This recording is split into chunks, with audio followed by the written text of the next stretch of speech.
Hey everybody, Jonathan Broadbent here. Thanks for tuning in, and this is UnWoke Academy. Mike Carter is from, well, a few different things. The Economic War Room and Transactional Gold and Silver. Rolls right off the tongue, and it sounds pretty enticing, doesn't it? So I get a lot of questions from people as we talk about UnWoke, about where people should be going, where makes sense, where's safe, where do we go as patriots in an environment where it seems like everything is topsy-turvy and we don't have solid ground beneath us. So transactional gold and silver might very well have a very worthwhile place in our future financial lives. Mike, can you tell us more about, or explain to my audience rather, and for my edification, what is transactional gold and silver, and what are you guys doing to shape and create it? Absolutely. Well, let me back up for just a sec and share just a little bit about Economic War Room. We created a war room for Main Street America. The Pentagon has their war rooms, other countries have their war rooms, but too often we're hearing consumers out there, clients out there saying, help me understand what's really going on. How do I prepare for multiple scenarios? How do I understand what's going on geopolitically? How do I invest my money today? How do I invest, spend, and give that money around my values, around liberty, security, and values? And from the Economic War Room, we've got our weekly show that we do, weekly episodes. Kevin Freeman is my business partner, phenomenal thought leader, former Templeton money manager that joined, was personally recruited by Sir John Templeton, grew a fund with the team from $0 to $2.5 billion. Kevin is also recognized as one of the world's leaders on economic warfare and has debriefed all the three-letter agencies in DC around what's going on geopolitically, literally taught many of them what economic warfare was.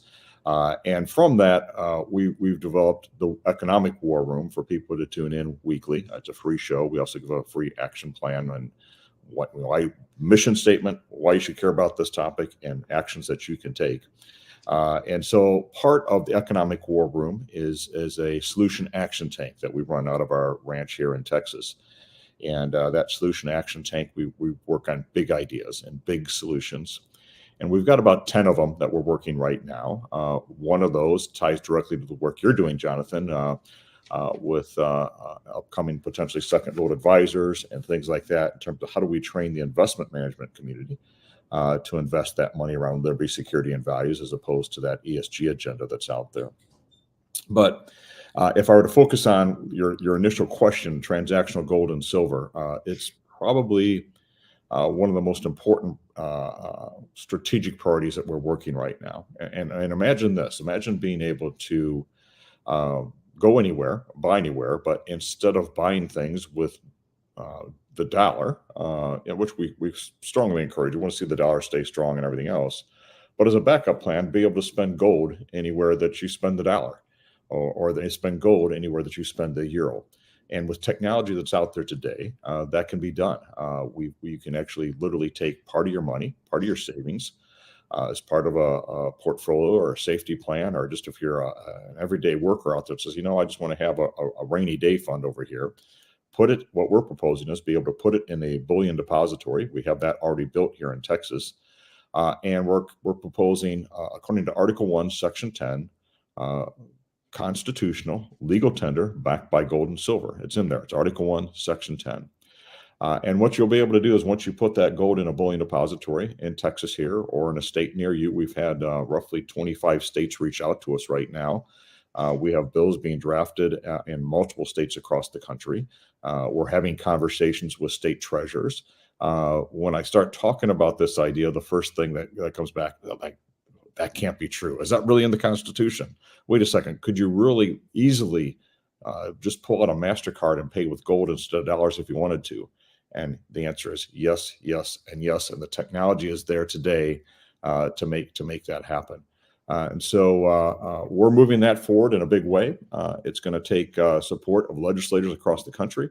It's going to take support of the people in their states to call their representatives and state legislators and say, I want this.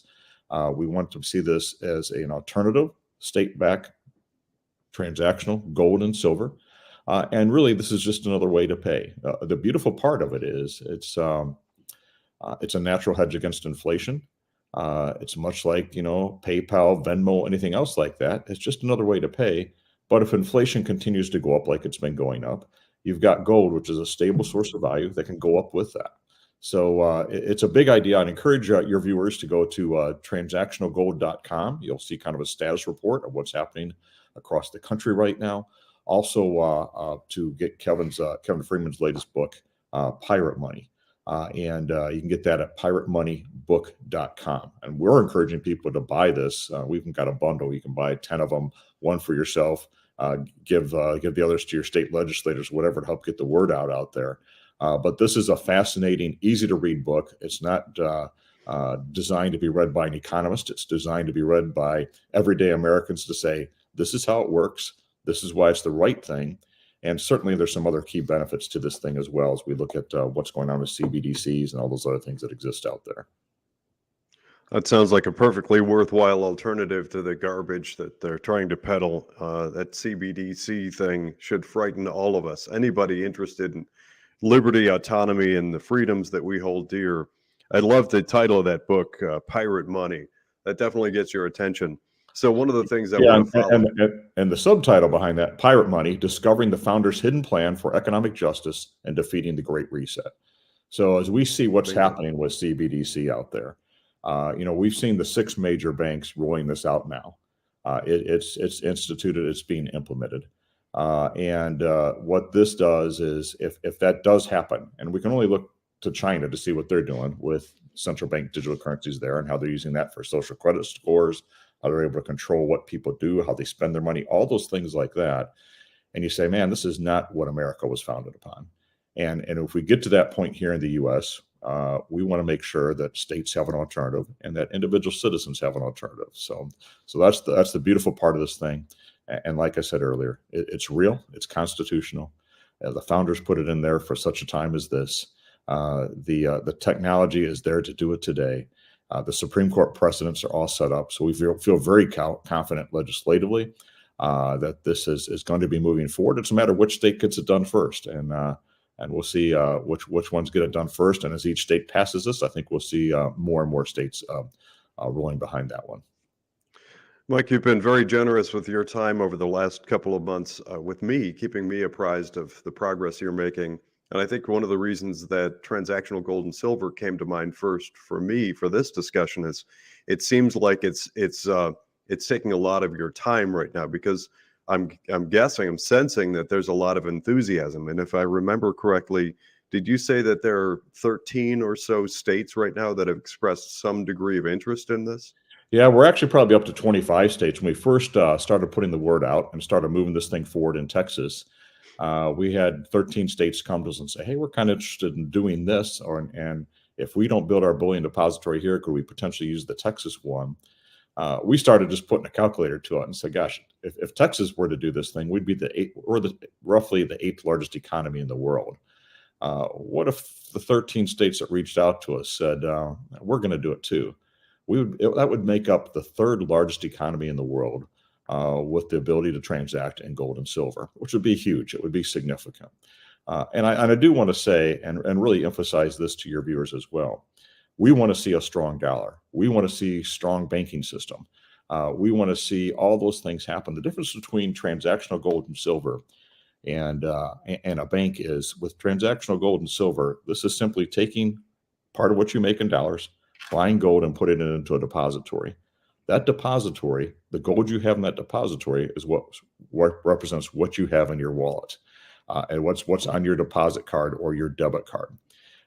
It is not fractionalized. It's not loaned out. It's always there. And because it's gold or silver, it's always a stable store of value.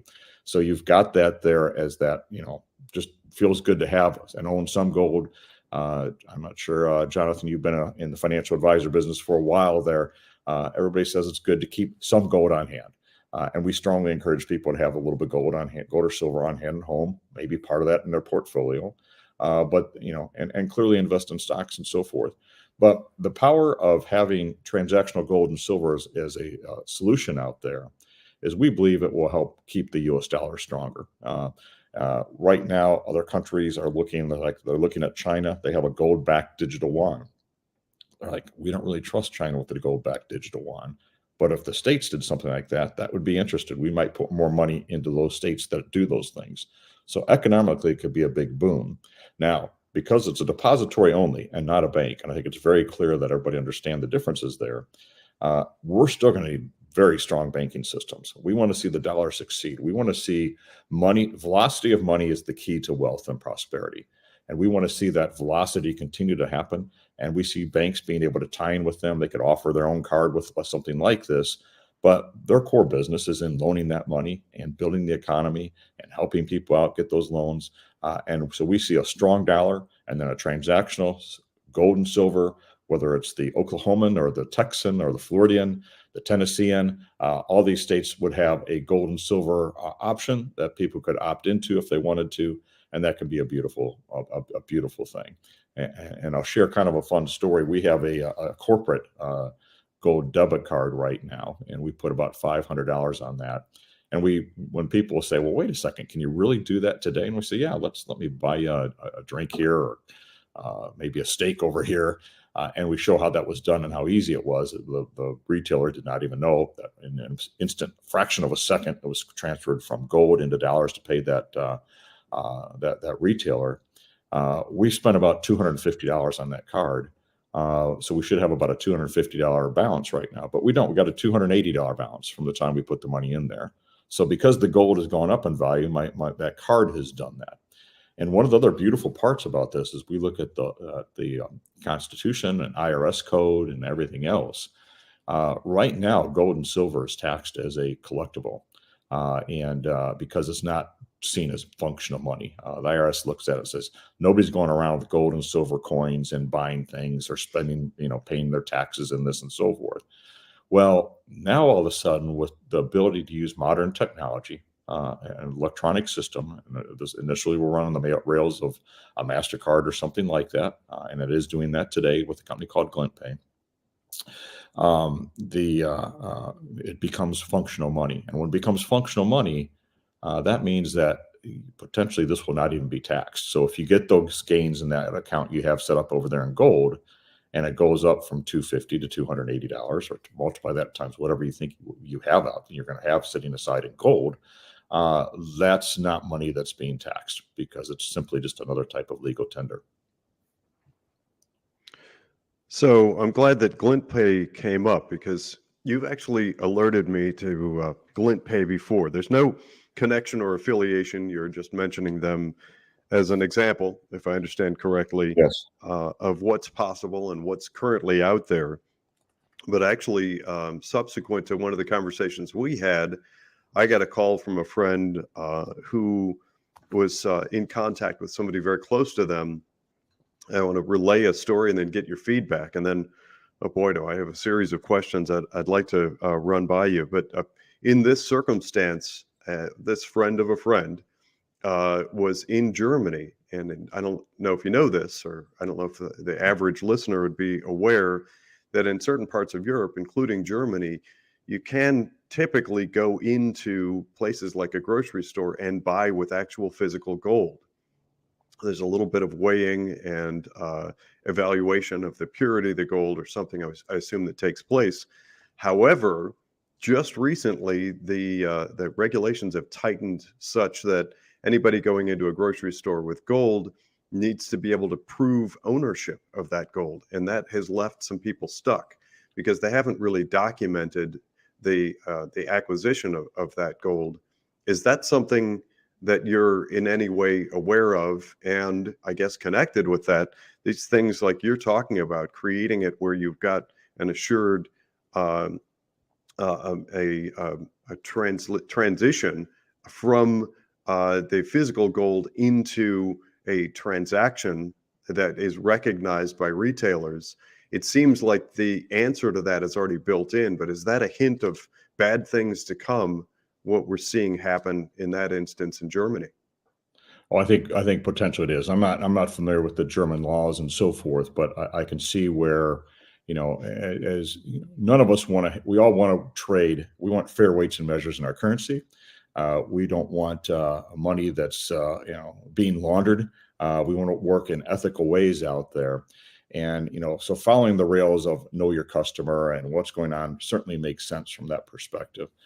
This is an example. If you can kind of see, this is a mock-up example only we did for Texas. But imagine instead of trying to go in there with that gold and silver and a real retailer measuring it, and there are some states in the U.S. I think Utah is one where technically there are retailers that could take gold and silver. The problem is you don't really know.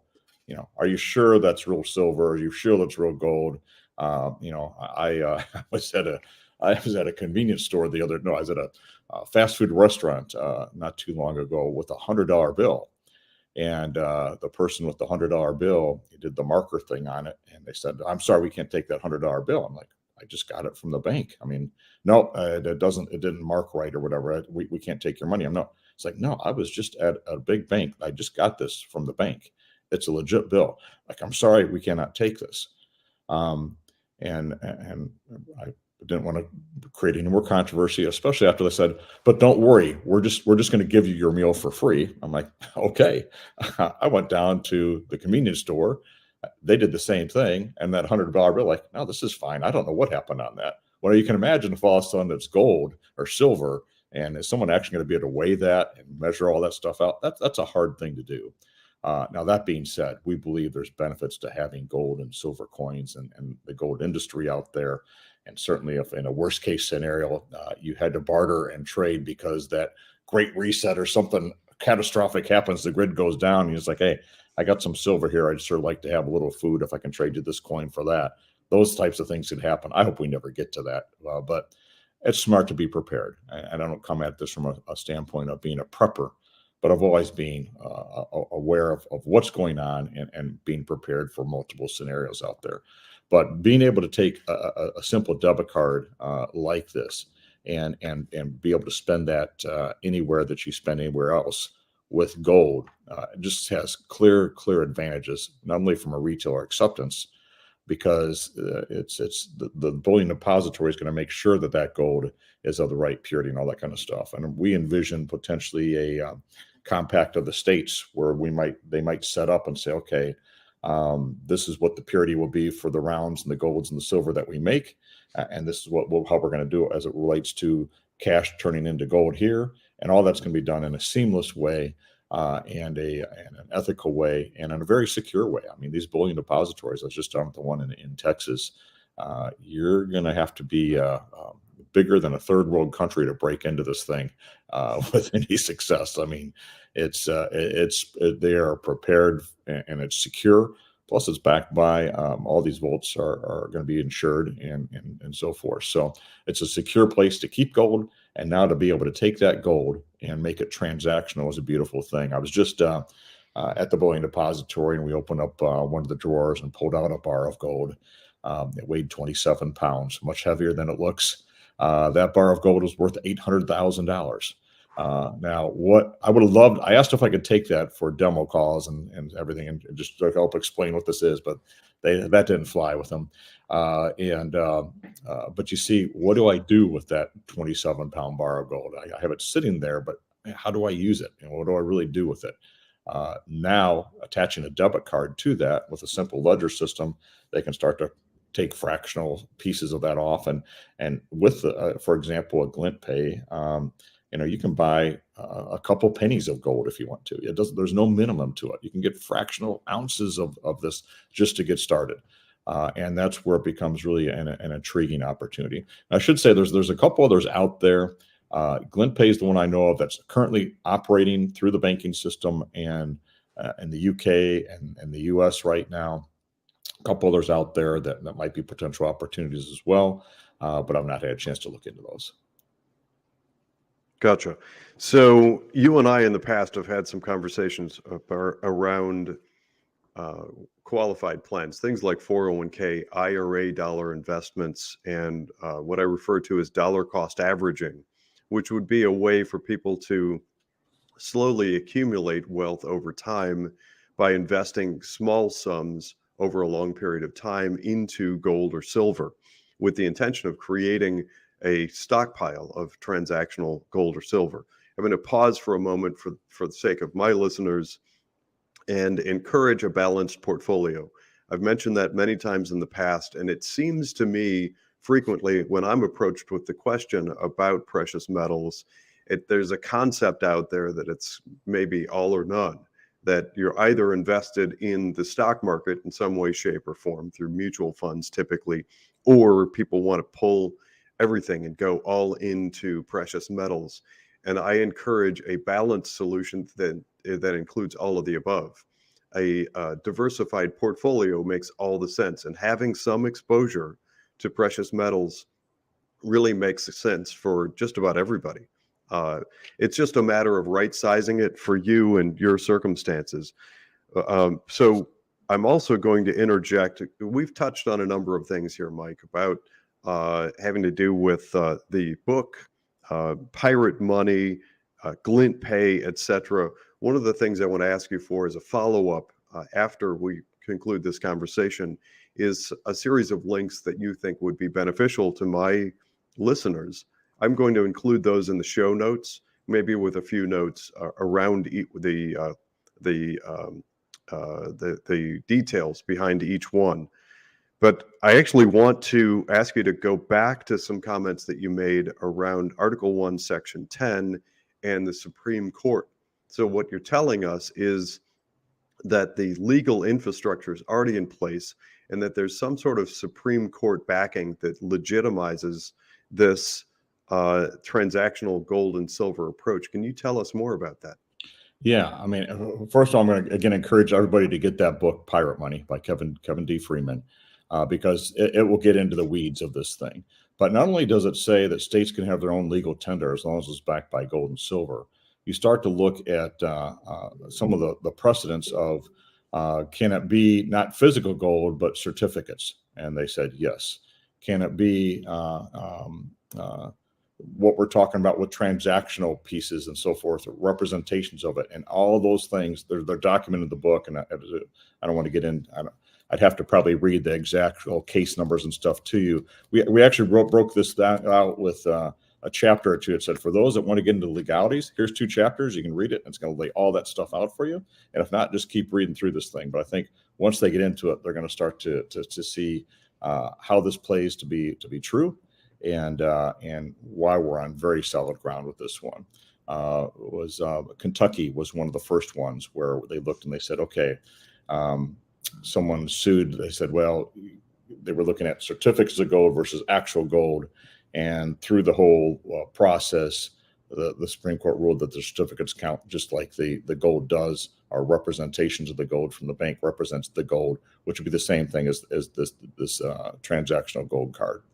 So I'm not going to get into the legal technicalities of it, but as you read through it, it will make sense to your audience for sure. Excellent. I look forward to having some conversation with clients and listeners about that book once we've all finished it. I think it was Briscoe versus Kentucky or something like that. But we'll get that versus Kentucky. Now, I'm one of those nerdy types that actually likes reading the case law, so I may end up quoting that in a future UnWoke session.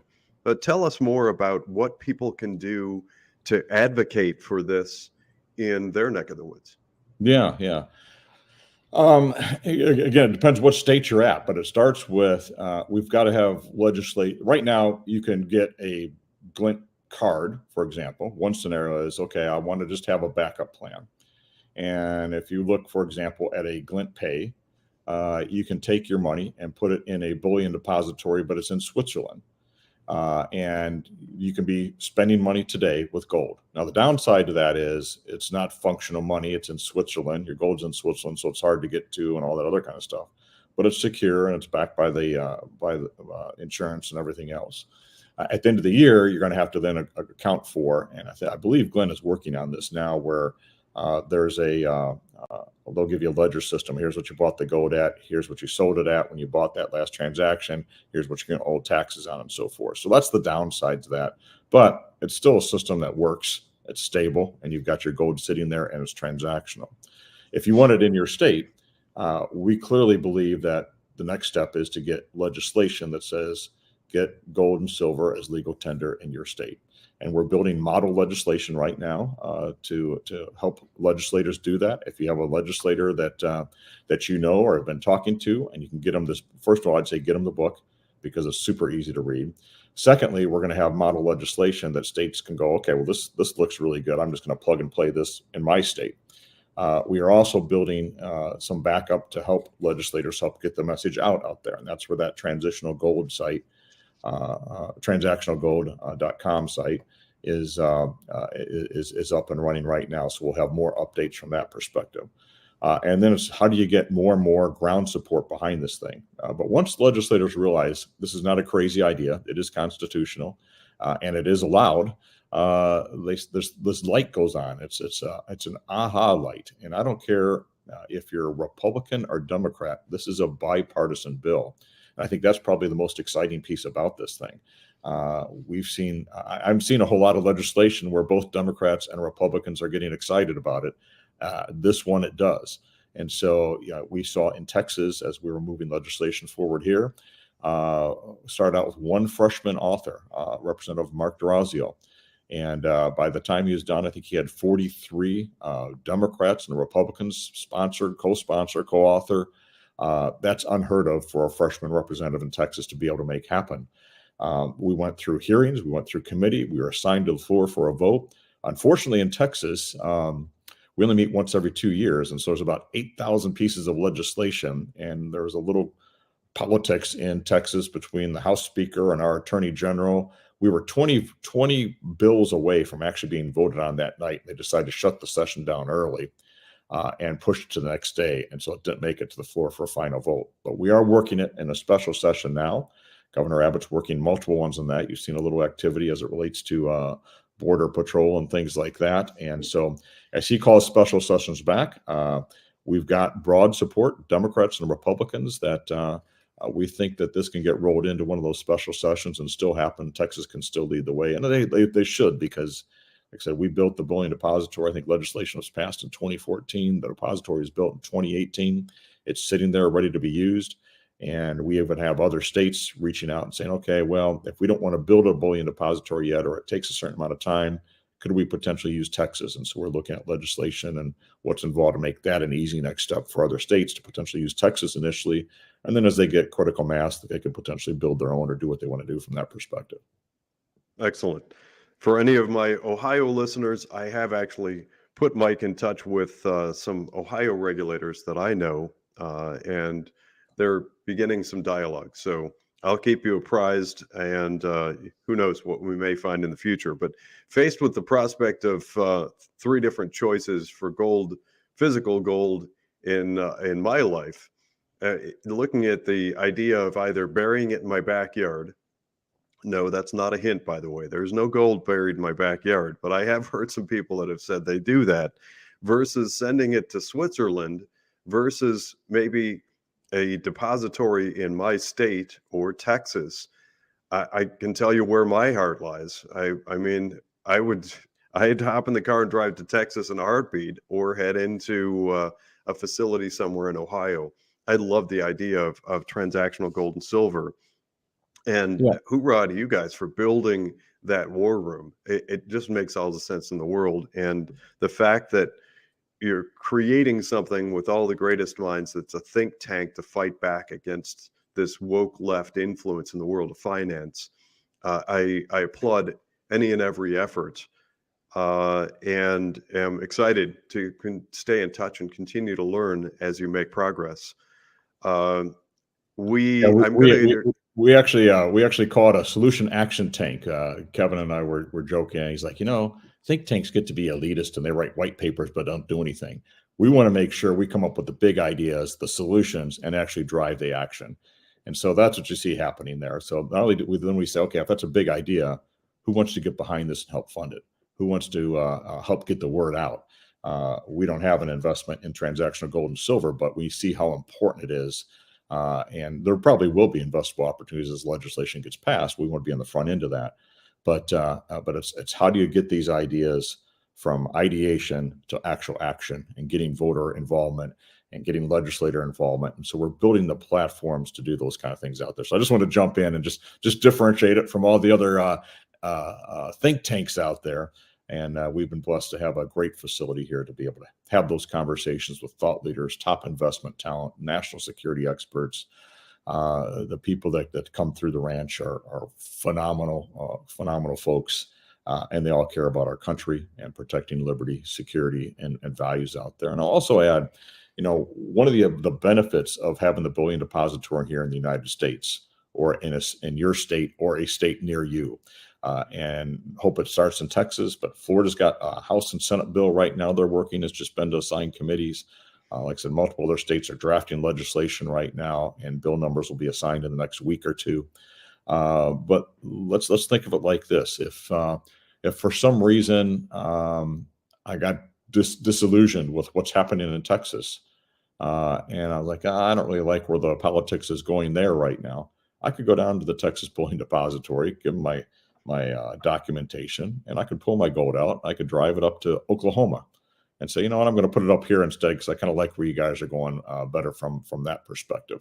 Hopefully those things never happen, but we've seen how politics will sway and people have different thoughts and so forth. We want states that, are fully behind this and want to protect this and their constituents and give them a real option for fair weights and measure in their gold and silver out there. Beautiful. I love the fact that you're doing that. And I wrote down idea action tank. I love it. That's way better than a think tank. So my plan is to bring ERISA into the equation and help coach you guys on including transactional gold and silver and the gradual purchase over a long period of time into qualified plans, things like 401k, 403b, and otherwise. When and where possible. So for any of my listeners out there that have those types of plans, there are some nuances to them. There are some regulations that dictate the types of investments that can be made, but it's up to us and people like those involved in this idea action tank to change the regulations to allow for those sorts of things, if not already permissible. So we're going to explore that. I'm going to talk about that over time. I'll be back to you, my listeners, with more information as things progress and proceed. So yeah, Jonathan, if I could jump on top of that comment there, because I've been looking at some of the financial journals and stuff out there, and it seems like the buzzword now is alternative assets or alternative investments out there, or private equity. As we see a stock market that's kind of at an all-time high right now, we see geopolitical threats and everything else out there. But if we go back in time and even look and say, okay, how do we close that wealth gap in America? We've got a wealth gap. We do have a wealth gap, and it's not healthy. And part of that, we have legislation out there right now that prohibits investors from participating in private equity, private placement opportunities that can be significant upside. You look at stocks like Uber, where Wall Street made tons of money on that as it did the IPO. But the guys like you and I, by the time we got into it, we were kind of left with, not such a great return. All the cream was skimmed off the top. So the ability to have a financial advisor, if you have a financial advisor, we think that's very important for anybody that's got a portfolio out there. We don't give investment advice in Economic War Room, but we talk about the top line things that are happening, and then encourage people to find an advisor that understands what's going on around the world and understands those threats and can work with you to develop a solution that you're comfortable with. But if you've got an advisor like that and private equity ideas come up that could be significant, why not be able to take a part of that person's portfolio and invest in those private equity things and give Main Street America a chance to participate in some of those gains out there? And we're not saying you put everything and you don't put it all at risk, and that's why you have a financial advisor that can help you evaluate that. And that's one of the things we want to see happen here within the National Security Investment Consultant Institute. That's the other organization that runs through the ranch here, where advisors will be vetting these types of ideas out there, and people can look at that and say, I like this idea. I want to put a percentage of what I have into this new idea or this new investment. That may be transactional gold. It might be we just did one around AI that's going to change. It's an AI with a moral compass, and it's going to allow you to find what you want to find instead of what Google wants you to find. You hear more about that in a couple months here. But a lot of new innovation. How do we further that innovation? How do we have clean water, clean air, not around regulation, but through innovation? We had a general and former general major from the Air Force on the show, and we introduced and helped facilitate some action around that as they were developing a new technology that pulls water from air down to 18% and does it at a cost-effective measure that's never been done before. And the U.S. Air Force saw this, was so impressed by it. They said, you know what, we're going to put money into it with no equity. We just want to get this thing done. We lost 84 troops in the Iraq War, something like that, just delivering bottled water to troops in camps. Imagine being able to drop a container, open up the panels on a solar-powered system, and be producing 5,000 to 6,000 gallons of purified water a day. That's the technology that we're talking about with something like that. We see aquifers being drained. We see all these ideas happening out there. We actually have a deposit on a couple units here for the ranch that are small, and you could have at your home that will produce, I think they're starting out at 100 gallons a day. It looks like kind of like a central air conditioner, but cost effectively produces water from air, purified water from air, 100 gallons a day. What a great thing to have. If again, as we think about how to be prepared versus being a prepper, if I'm producing 100 gallons a day and my neighbor needs some water, I want to be able to say, hey, I got some water here. If you ran out of that bottled water, we have those things going. So those are really cool ideas and things like that can be completely disruptive, but also very good for liberty, our security, and values out there. Spectacular. And I love the idea. I've never heard of such a thing. That water purification system sounds intriguing. And you're right. There's an expression that we use in Wall Street firms, and that is once it gets to Wall Street, all the money's been made. And we know that to be true. All the lawyers, the listing agencies, once something gets listed, it's already gone from somebody's concept through formation and gets onto Wall Street. Many people get extraordinarily wealthy, and that leads to continuation of that wealth gap. As you pointed out, there are many of us who are working on parallel economy that brings back the access to seed money, to funding capital, to small business, and does it in a way that benefits we the people, the average person, not Wall Street, but Main Street. Absolutely. So we're working on a lot of the same sorts of things. Mike, this has been a spectacular conversation to introduce people to the idea of transactional gold and silver. In a future conversation, I expect we'll spend some more time on the breadth and scope of economic war room. It sounds like you guys are up to some amazing work over there, but really I keyed in on the transactional gold and silver, not only because it seems to be where you're spending the lion's share of your time right now, but because it's the sort of thing I want people to know exists and it's in development. So thanks for doing a deep dive into transactional gold and silver and what that might look like and the benefits, fighting back against things like CBDC. And for heaven's sakes, good for you guys for all the tremendous work you're doing in the idea action tank. Solution action tank. That's it. And you're gonna hear more of those. We have one. Probably I'll give you.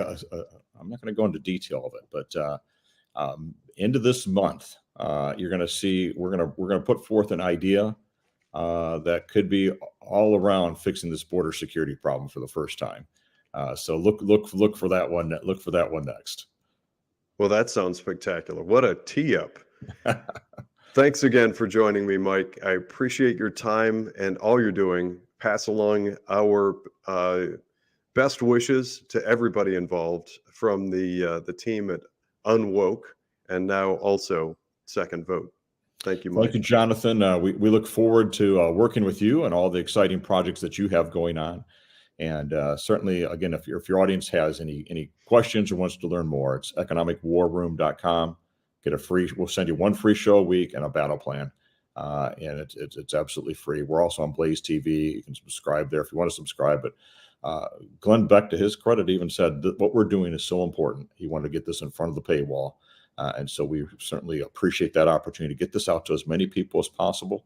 If you want to learn about financial advisors and what we're doing on the on that side in terms of helping people invest their values, certainly want to team up with the work that you're going to be doing, Jonathan, and with Second Vote Advisors and that other stuff out there. NSIC.org. We have classes running through Liberty University, and then we're also inviting financial advisors. We're going to be doing some 2-day classes out here at the ranch, where you get to stay on site, and we'll feed you some good Texas barbecue and meet some great thought leaders and national security experts, and just give them an experience like they've never seen before at NSIC.org. And then as it relates to transactional gold and silver, it's piratemoneybook.com. You can order the book there. There's a short video, Kevin speaking, kind of just setting this thing up. And then for any questions or updates, transactionalgold.com. So those are the little homework for folks that get bored over the holidays. And I don't know when this is airing, or after the first of the year, as they start the year. A great opportunity to just kind of get up to speed on some really exciting things that are happening. And we are excited about the future. We don't come at things from a spirit of fear, but of hope and new ideas and solutions and innovation. So we appreciate partnerships and meeting other people like yourself, Jonathan, across the country that care about the same things, and how do we work together to really make a difference for America. Excellent. This has been a wealth of information. And as promised, I'm going to collect all this information, the things we've discussed in today's conversation, put it into a bullet point summary, and I'll include it in the show notes. You're going to have a lot of links and a lot of great homework to do, and really exciting things to look forward to. Mike, thanks again for joining us. You bet. Thank